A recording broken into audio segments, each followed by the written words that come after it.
Brad, pleased to have Brett Ferres back, in the 90-man squad. Good to have him back. Yeah, he's been out for such a long time. Not out from playing, but he's just been out from training, from doing his weekly routine with us, with that achingly slow recovery from his groin area, and then during that process he twinged the calf as well. So it'll be good for him to be. Been good that he's been back with the boys for about the last 10 days, and keen to watch him play. And Mitch Garbutt as well into the squad, so that gives you a bit more presence up front, if you like. Yeah, we're obviously missing Brad Singleton and Jack Ormonroyd, who's played with us so far this year on a couple of occasions, twisted his knee against Featherstone. So we've lost those two blokes for anywhere between 4 and 6 weeks with Jack, and Singo for 6 weeks. So yes, it's their timely returns to the team. Mikolai Alechki, excuse my pronunciation. I won't correct you on it. Can you tell us a bit about him, please? Yeah, he's been with us now for a few years. Obviously, coming through from our junior system. Keenest man in the world.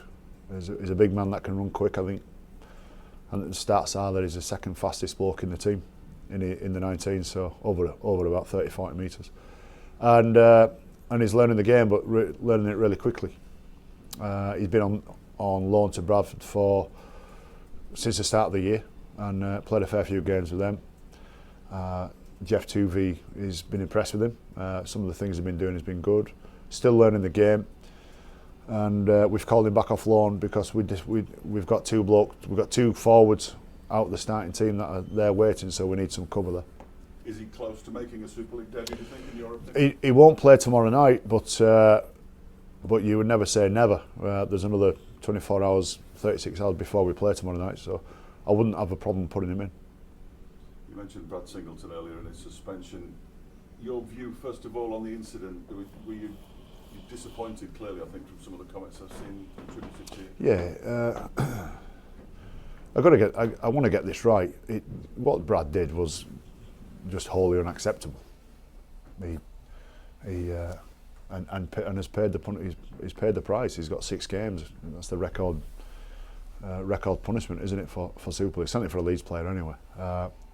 And rightly so. No qualms with that whatsoever. But I've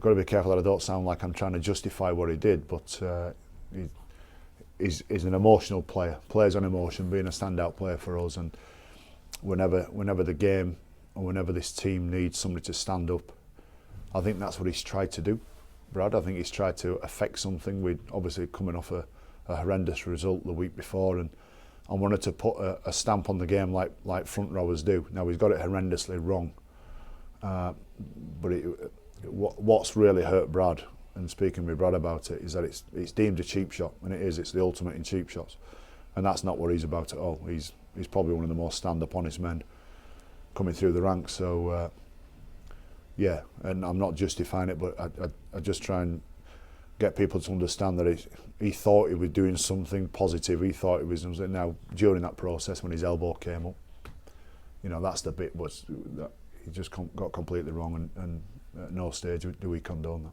Is that something that's easier to understand if you're a player or an ex-player in the heat of the moment, in the heat of battle, rather than a supporter or somebody just watching from the Well, side? I'll tell you what, I think it's hard to understand. I think it's hard to explain that. Yeah, of course it's easy to understand when you're a player, fractions of a second, and the fact that he might have raised his elbows to give Greg Bird a nudge in the back as if to say, I'm here, and if you want to play that close to our line again, you're going to cop for some. That's the nature of what front rowers do. He got it wrong. And I don't think he'll ever do that again in his career. I get how that would be hard to understand, and it can be viewed as a black and white, really clinical incident that this should never happen, but these things do happen. But hopefully we'd never see that in our team again. Wakefield Trinity this season picked up a couple of wins. Do you think they're better this year than they were last year? So far, for sure, yeah. So far, yeah. I've said this about a couple of teams just recently. I think they're another really well balanced team. I think their halfbacks are pretty effective. I think their outside backs are very challenging. I think that Tom Johnston's an outstanding player, an outstanding athlete, and we need to be good on him. And their pack are working for each other. And I think most coaches would want their pack to do a number of things during games, but work for each other and work when the game gets tough is one of those asks, and they're certainly doing that. You seem to have a crucial ingredient by Chris Chester's own admission. They had the penalty try at St Helens, which he said if it had been given against him, he would have been a little bit disappointed, and he said they were quite lucky in the last game as well. So if they've got that bit of luck going for them at the moment, which helps them. Yeah, I wouldn't be. Yeah, I don't think I'd be that honest in the press. I'd put it down to coaching. You don't see many penalty tries, though, do you? No, you don't. But yeah, but it's a rule, isn't it? So yeah, I'm not surprised it was there. Couldn't have asked for a better response last week, Brian. You must have been delighted with the performance of the guys against the Dragons. Yeah, I think if you was to just score that many points on a Catalans team, out of context, it's a good one. Catalans have been growing for the last 3 or 4 seasons. I know they had a couple of lean years, maybe 4, 5, 6 years ago, but yeah, I think Lauren Fresno is a good coach, and I like how he maintains calm when they're not going through a good period. I remember he himself was under scrutiny 2 or 3 seasons ago, and since then they've continued with that recruitment. They've got some good English players over there. They've got some good Aussies over there, and they're a really good team. They're a real challenge for some titles. And let's hope, not at our expense, but let's hope that Catalans can become a stronger force for the game. And to score 48 points against them is not to be sniffed at, not in the current vein that they're at the moment. But to put it into context of where we was at, I thought that was big. I thought it was big from our fellas, and I know, and I don't really, I wouldn't find fault with too many people who are poking fingers and saying, oh, it's just the same as last year. There's so many differences between the start of this year for us and the start of last year. Not everything's been pretty, for sure, but our ability to stay in games, our ability to close games out, our ability to react, which we couldn't do last year. We had a couple of bad results. We lost a few games, but we had a couple of bad results last year, and we didn't have the ability to fix that up the week after, and we fixed it up and in good fashion as well. I think we've seen both ends of the scale from you in the last 2 games. I guess you'll be wanting more of the Dragons' performance this week. What are you expecting from Wakefield? As I just said earlier, I think their attack is very balanced. I don't think it's just about one thing. They're certainly using the ball and certainly don't mind shifting the ball. They'll be good. They'll be good. I think one of my staffs just mentioned there, and it's a great call that I think they'll come here with a real focus, and we've got to just make sure that they don't want to play at Headingley and win at Headingley more than we do tomorrow night. And the danger for us is that we put such an emotional week in last week against Catalans, is that we've got to back that up, and we've got to be emotionally on the money again. Probably overlooked you had to go 3-4 opening games on the road. How good is it to be back-to-back home games, and in a more competitive Super League, how important is it you win your home games?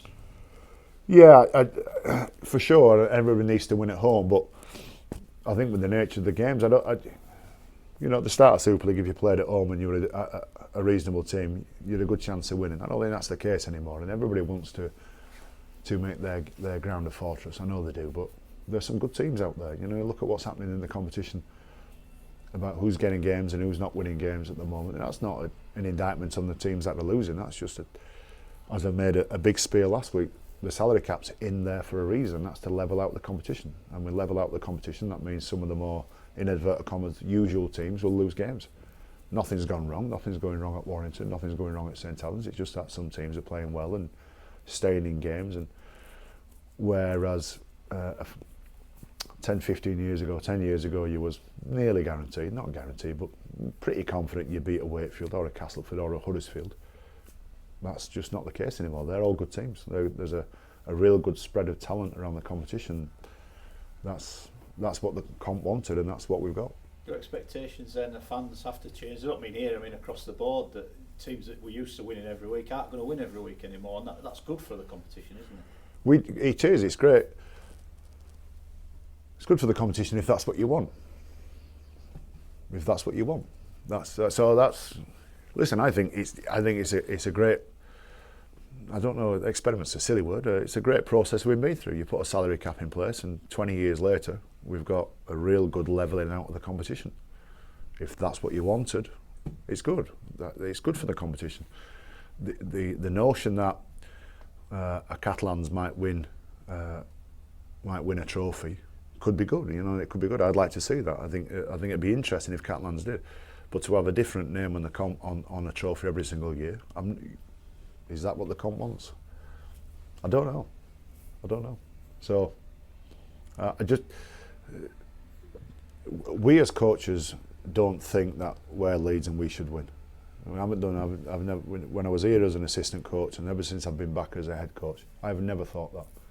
The fact that we've got the best squad in Super League is not a sentiment that I've ever bought into.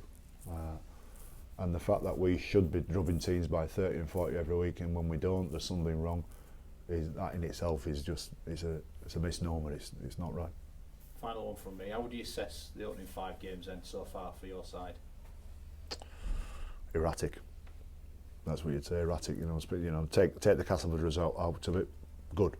You know, good. Losing by 2 points away at St Helens and fashioning out some real hard-fought wins. But you put the Castleford result in there. You know, that's a real spike. Let's hope we can look back in a number of weeks and just put the Castleford day down to a blip and as I've been maintaining, and that Castleford are just a really good team. That got us on the day, and we were clearly off that day, but they got us on the day. But I can't tell you that. I can't prove that to you just yet. We're going to get a few more W's over the next coming weeks. Ryan, I imagine the fact you were reported as saying after the game last week that you believe this side could win the grand final, go all the way. Why did you feel comfortable saying that in the wake of the Catalans game, bearing in mind what happened the week before? What was it about that performance that you felt you could be that honest? It wasn't about the performance, it's just something I believed. As I said I was going to say it the week before, but the media manager said don't say that, they'll think you're mad as a bag of frogs. So yeah, I feel comfortable saying it because I believe it. But you've got to go through those moments, and at times, I know as a coach, at times I look at some performance and I think, if we carry on this vein, we're not going to win it. You're asking me, do I believe we can win? Do I believe we can get things in place? Do I believe we can get to a stage where we can win the grand final? Absolutely, for sure we can.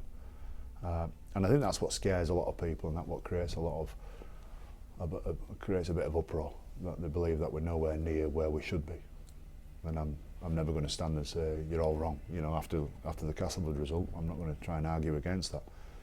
But the belief never wavered.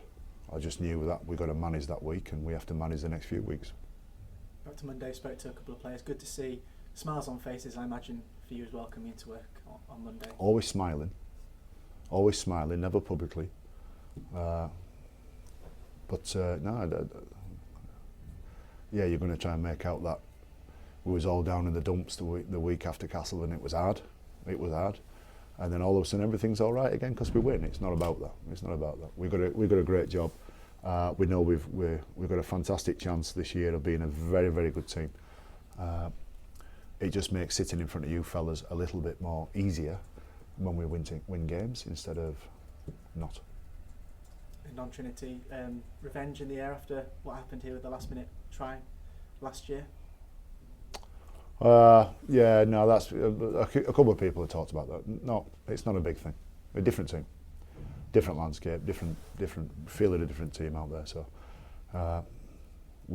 that's not our motivation. Our motivation is backing up this week.